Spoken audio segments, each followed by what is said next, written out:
Hello from Wurundjeri country. My name is Iris Numbajimpa Curtis and I'm a storyteller and I am the facilitator behind the yarning circles, and this is Hamish.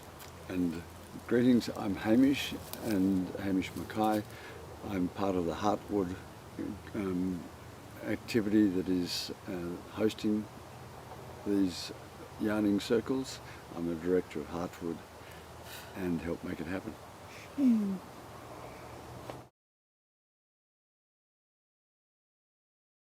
Cool.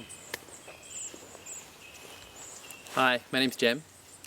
I've come to this yarning circle all the way from Melbourne in Victoria, all the way out to Braewood, New South Wales.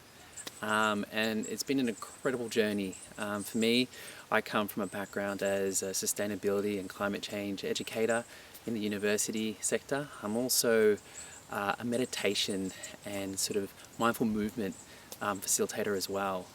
And so these two things seem a bit separate, but actually for me they're really closely connected.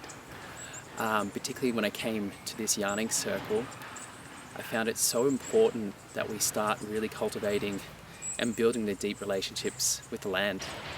But the deep relationship with the land is also a deep relationship with the histories, and the histories that have moved through my body, but also through many, many other bodies, and that's Aboriginal bodies as well. And that intimately connects us. And so for me, if I'm going to try and think about climate change, what that means, it means I feel like I need to go back to a sense of some of the original stories, the stories that were on the land where climate change didn't exist, or was a very different outcome. And a part of that also is a sense of belonging, because belonging, in my sense, particularly with a lot of the young people that I work with, is very elusive. It's not around. And there's almost a longing for it to be belonging to this land, but belonging to a deep story that helps them feel a deep sense of responsibility for how Australia and the land that they're on moves forward.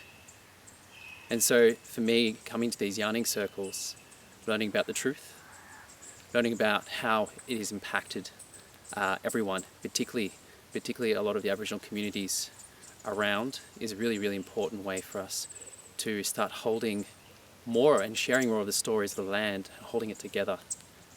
Only so we can then really start thinking about what does healing look like. And getting through that healing means then there's an opportunity to think about new stories about myself and how I can have this sense of responsibility of belonging to the land and caring for the land, but also caring for many other people that I'll be sharing it with as well. And when I'm thinking about climate change too, it's a big scary thing.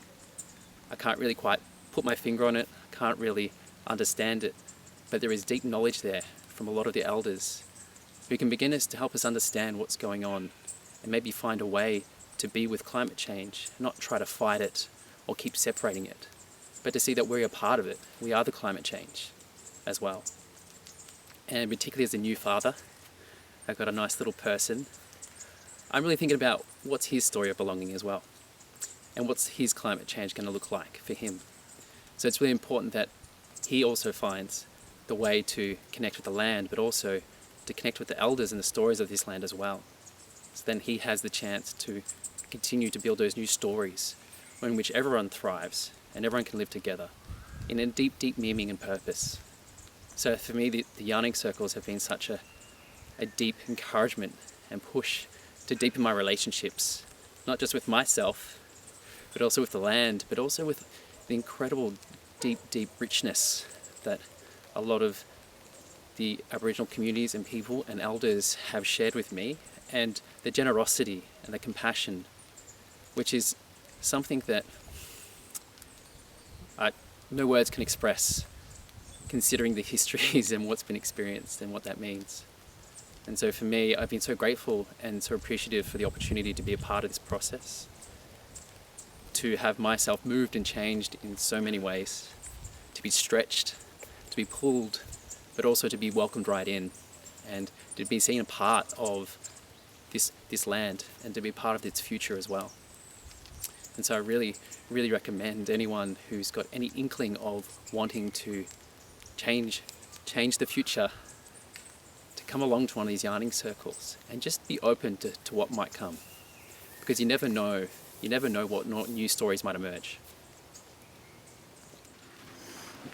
Hi, my name's Martin Royds. I'm at Tombara and I've just finished a 3-day yarning circle that has been very expanding for me anyway. When I first started the yarning circle, I was looking forward to meeting some elders who've learned how to work and live on this land and live in harmony and leave the land in a better state. I think I stated right at the beginning, my feeling is that nearly every farmer, and I'm a 5th generation farmer in this area, wants to leave the land in a better state. I was, in a lot of cases, told the wrong thing. Ultimately, it's we were trained to kill everything, and I then realised that I was killing the soil and myself. And so this yarning circle has been a good opportunity to cement some of the thinkings on how to work, to understand the land and work with the land. To do that, it's often a case of needing to learn your history, and the confronting parts of this yarning circle have been acknowledging the frontier wars and some of the atrocities that have happened in Australia over the last 200 years. A lot of the time we want to go, oh yeah, okay, yep, that was horrible, that was in the past. And it was shown to us that some of those thinkings are still happening, and we need to accept that, and by looking at the damage that's done and how ineffective it was in achieving our goals, we can look at how to move forward and work with our historic carers of the land and help them lead us into the future. And that was a big thing that kept coming through the yarning circle, was the Indigenous elders were saying, we want to stop the fighting, we want to start working with you. And I personally had some lovely conversations with some elders about how giving they are, and how they, well, one of them said to me, Awanta, said, Martin, we've let you down. And I said, how's that? We're the ones who murdered your ancestors or murdered some of your family and did horrible things, took your land again and again. And he said, that's your problem. Our goal is to pass on how to care for land. And he felt he'd failed in that.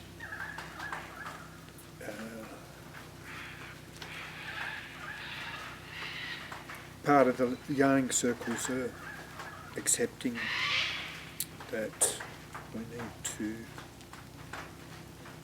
shed tears for what we've done, and then move forward and learn from that. At the end of the yarning circle, the last day, yesterday, there was some very good teachings for me on how to, as an educator, how to question people and understand where they've come from, where they want to go, and how to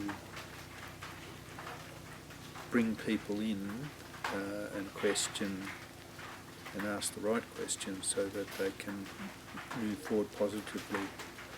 and I'm going to be taking a lot of that learning forward in the way I do things on my farm and in our education and training programs.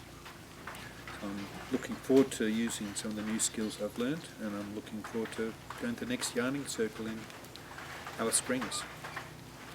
And I'd like to thank you all for taking the time to watch this video clip of me and my uncle and the outcomes of what we discussed about the frontier war,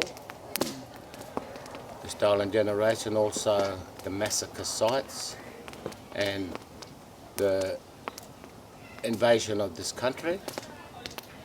The outcomes of the frontier war resulted in the invasion of this country, and the second day was about the results of it, which is the assimilation policies, the apartheid policies, and now we have the intervention in the Northern Territory, which we are targeting to request and push the intervention back out of the Northern Territory.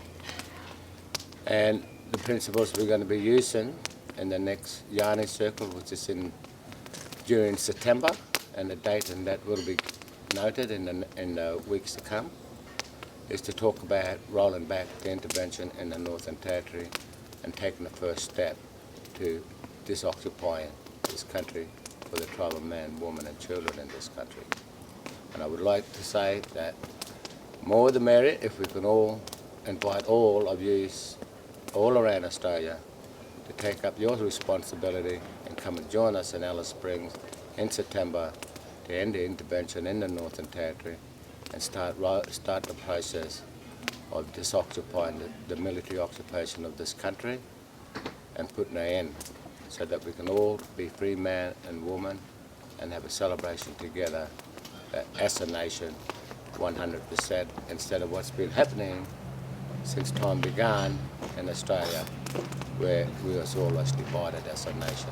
And it's about time now to take the steps, take up the responsibility and start to move to unite all black and whites in this country, to stand together, get control of their government and move forward in a peaceful, harmonious way. Thank you.